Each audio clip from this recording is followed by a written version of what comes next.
My brother's graduation prank got me arrested, and now I'm taking down his entire future. The explosion tore through my dorm room at 2:17 a.m., sending shrapnel from my laptop battery into my face and chest, while flames consumed everything I owned.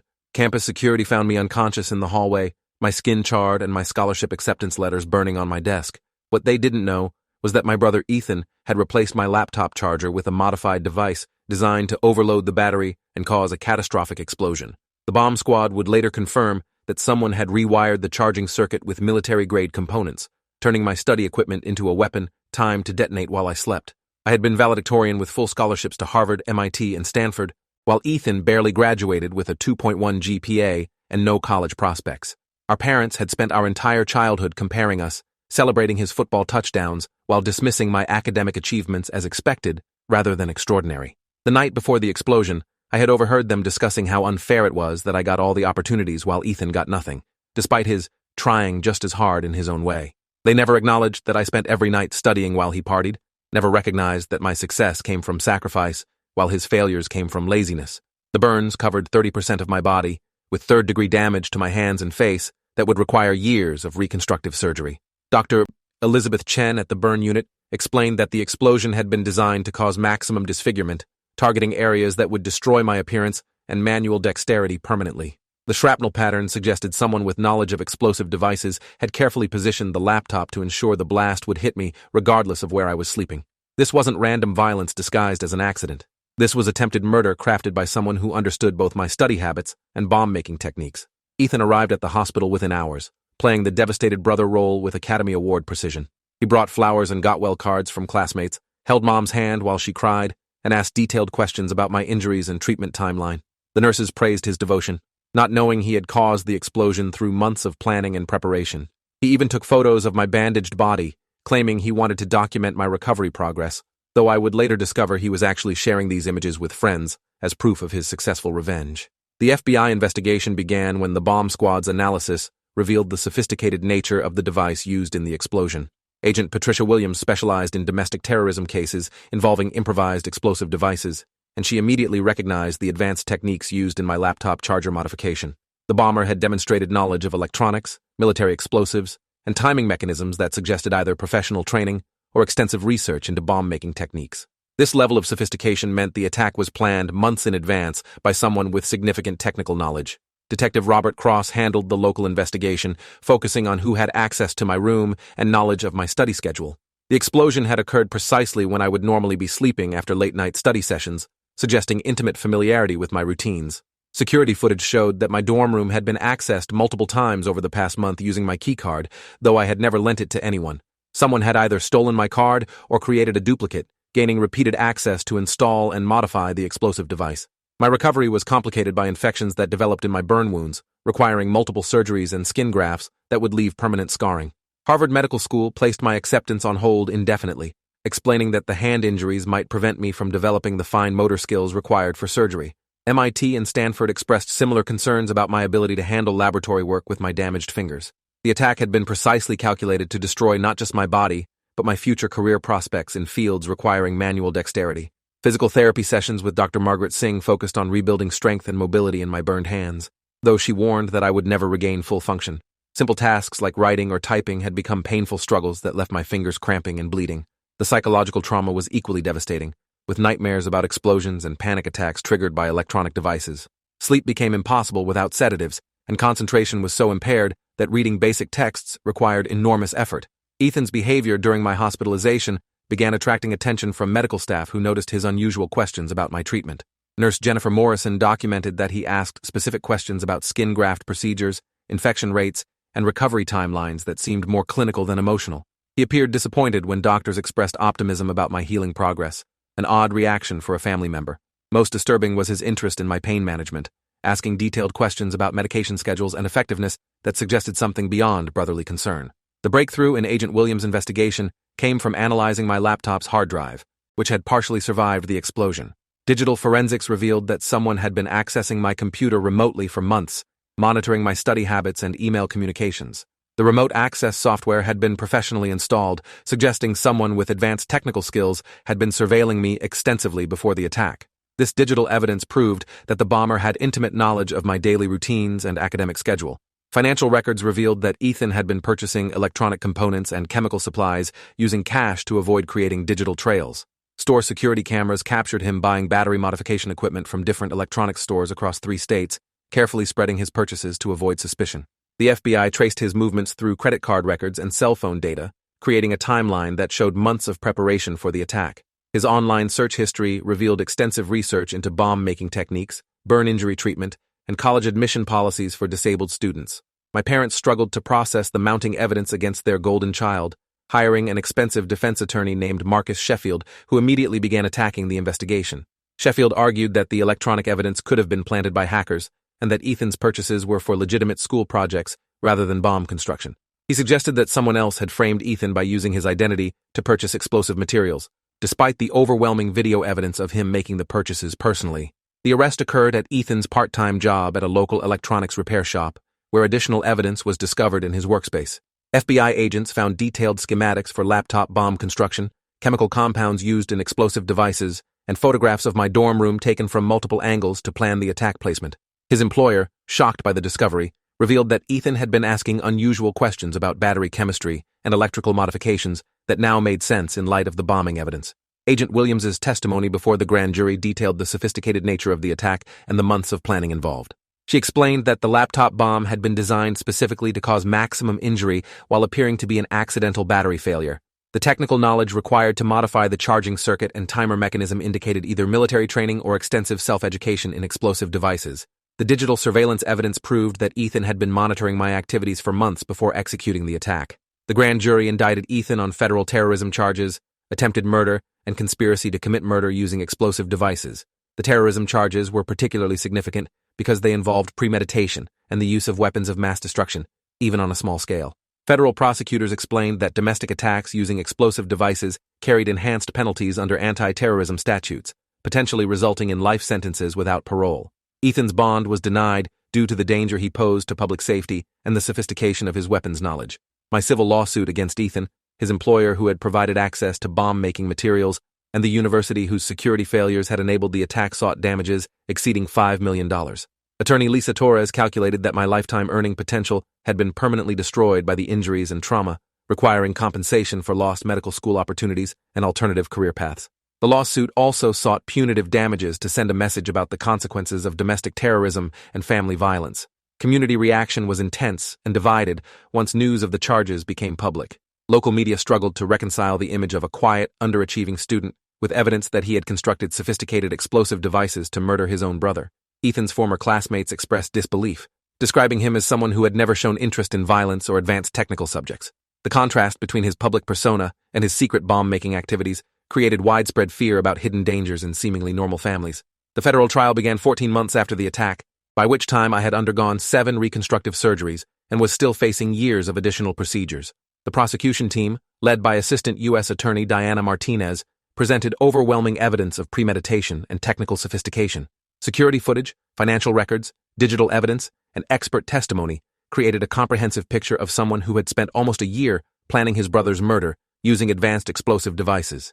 Expert testimony from bomb squad specialists described the sophisticated nature of the device and the technical knowledge required for its construction.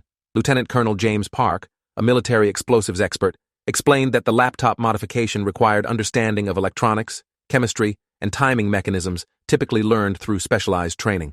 The precision of the attack, designed to cause maximum injury while mimicking equipment failure, demonstrated knowledge that went far beyond casual internet research.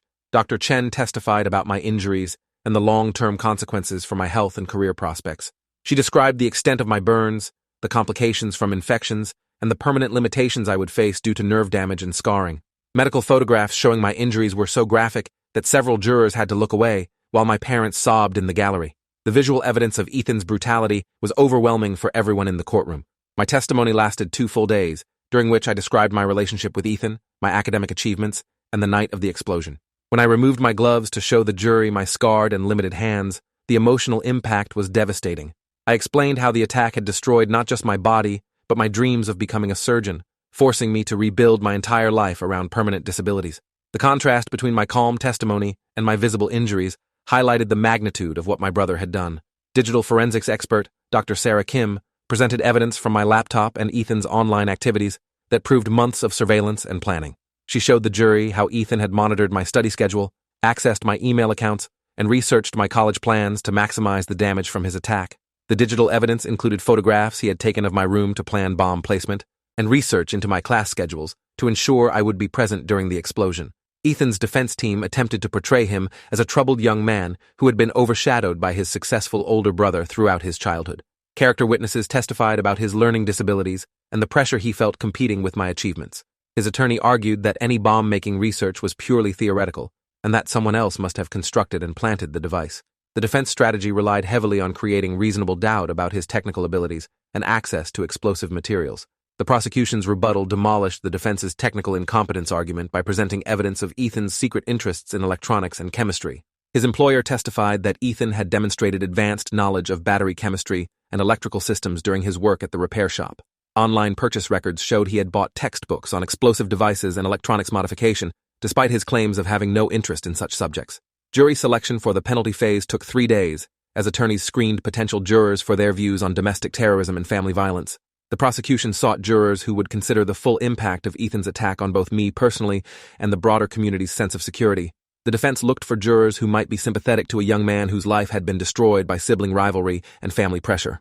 Victim impact statements during the penalty phase included testimony from my doctors about the ongoing medical care I would require for decades. Dr. Singh described my daily pain management needs and the limitation on my career options due to permanent hand damage.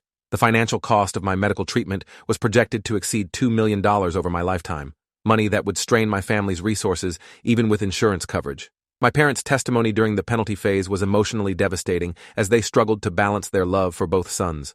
Mom described the guilt she felt about the family dynamics that had contributed to Ethan's resentment, while Dad focused on watching one son try to murder another. Their testimony showed how Ethan's attack had destroyed not just me, but our entire family structure, leaving relationships that could never be repaired. Agent Williams presented evidence about the broader implications of domestic terrorism cases, explaining how family-based attacks undermined public safety by making homes feel unsafe. She described the resources required to investigate sophisticated bombing attacks and the precedent that lenient sentencing might set for future domestic terrorists. The FBI's position was that treating family violence differently from other terrorism sent the wrong message about the seriousness of explosive attacks. The defense's mitigation evidence focused on Ethan's age at the time of the attack and his lack of previous criminal history. Mental health experts testified about the psychological pressures he had faced growing up in the shadow of a high-achieving older brother. His attorney argued for a sentence that would allow for eventual rehabilitation and return to society, emphasizing his potential for change given appropriate treatment and time. Expert testimony about bomb-making proliferation addressed the broader social dangers posed by individuals like Ethan who used internet resources to construct sophisticated weapons. Dr. Robert Kim from the Department of Homeland Security explained how domestic attacks inspired copycat incidents and created public fear about hidden dangers in ordinary communities. His testimony emphasized the need for strong deterrent sentences to prevent others from following similar paths. The jury deliberated for 4 days during the penalty phase, weighing evidence about Ethan's culpability against arguments for mercy based on his age and family background. Media coverage focused on whether the case would result in a life sentence for a domestic terrorism attack within a family context. Legal experts debated the precedent the case might set for prosecuting sophisticated attacks by individuals without formal training in explosive devices. The verdict was life imprisonment without possibility of parole, with additional consecutive sentences for the terrorism enhancements and attempted murder charges. Judge Patricia Williams noted that Ethan's attack had required months of planning and had demonstrated sophisticated knowledge that made him extremely dangerous to public safety. She emphasized that domestic terrorism deserved the same serious penalties as attacks by strangers, regardless of family relationships. Ethan's collapse in the courtroom as sentence was pronounced marked the end of his hopes for eventual freedom. His parents' anguished cries echoed through the chamber, while I felt a mixture of relief and sadness at seeing my brother's life effectively ended by his own choices. The appeals process would continue for years, but the overwhelming evidence made successful challenges unlikely. My recovery continued with the support of a team of specialists who helped me adapt to life with permanent disabilities. Occupational therapy focused on developing new ways to perform daily tasks with my limited hand function, while psychological counseling addressed the trauma of being attacked by someone I had loved and trusted. The process of rebuilding my identity around my new limitations was slow and often frustrating. Career counseling helped me explore alternatives to medicine that would accommodate my disabilities while still utilizing my intellectual abilities. I ultimately chose to pursue graduate work in biomedical engineering, focusing on developing assistive technologies for people with hand injuries. The irony of using my brother's attack as inspiration for helping other victims was not lost on me, but it provided meaning and purpose to my survival. The civil lawsuit resulted in a judgment of $8.5 million against Ethan, though collecting the money remained impossible due to his imprisonment and lack of assets. The university settled for $2.2 million to avoid trial on their security failures, money that helped cover my ongoing medical expenses. The judgment against Ethan served primarily as symbolic recognition of the magnitude of harm he had caused. My relationship with my parents never fully recovered from the trauma of having one son attempt to murder another. They struggled with guilt about their role in creating the family dynamics that had contributed to Ethan's resentment, while also grieving the loss of both sons in different ways. Family therapy helped us communicate about the tragedy, but the fundamental trust that holds families together had been permanently shattered. The media attention from the case led to speaking opportunities about domestic terrorism, sibling violence, and the importance of recognizing warning signs of dangerous resentment within families. I testified before congressional committees about the ease with which explosive devices could be constructed using commercially available materials, advocating for better monitoring of suspicious purchase patterns. My graduate research focused on developing prosthetic devices that could restore fine motor control to people with hand injuries similar to mine. The work was personally motivated, but also contributed to helping other victims of violence regain functionality. Several of my innovations were patented and licensed to medical device companies, providing both income and satisfaction from turning my tragedy into solutions for others. Ethan's appeals were consistently denied at every level, with courts finding that the evidence of his guilt was overwhelming and that his sentence was appropriate given the severity and sophistication of his attack. His legal team eventually exhausted all options for reducing his sentence or gaining release, leaving him to serve life imprisonment for his crimes. The foundation I established to support victims of domestic terrorism provided counseling, legal assistance, and medical resources to people who had been attacked by family members. The work gave meaning to my survival and demonstrated that Ethan's attempt to destroy my future had ultimately led to helping others facing similar tragedies. The foundation's success showed that even the most devastating attacks could be transformed into positive social impact. 15 years after the attack, I had established myself as a leading researcher in assistive medical technology, with my innovations helping thousands of people worldwide regain functionality after traumatic injuries. My marriage to a fellow engineer who understood disability challenges provided emotional support and partnership in both personal and professional endeavors. Together, we had created a life that was meaningful and successful despite the limitations imposed by Ethan's attack. Ethan remained in federal prison, his requests for clemency consistently denied due to the ongoing danger he posed and his lack of genuine remorse for the attack. Prison reports indicated that he continued to research explosive devices and had made statements suggesting he would attack me again if released. His continued dangerousness validated the original decision to sentence him to life imprisonment without parole. The ultimate irony was that Ethan's attempt to destroy my future through violence had actually led to achievements that exceeded my original plans. My work in assistive technology had global impact, my research had saved lives, and my advocacy had improved terrorism prevention efforts. His attack had failed not only to destroy me, but had actually catalyzed success beyond what my original academic path might have achieved. Today, I serve on the board of the National Institute for Terrorism Prevention, while continuing my research into medical devices for trauma victims. Ethan's life sentence continues without possibility of release, his appeals exhausted, and his crimes serving as a cautionary tale about how sibling rivalry can escalate into deadly violence. Sometimes the greatest victory over someone who tries to destroy you is building a life so impactful that their attack becomes the catalyst for helping others rather than the defining limitation of your own story.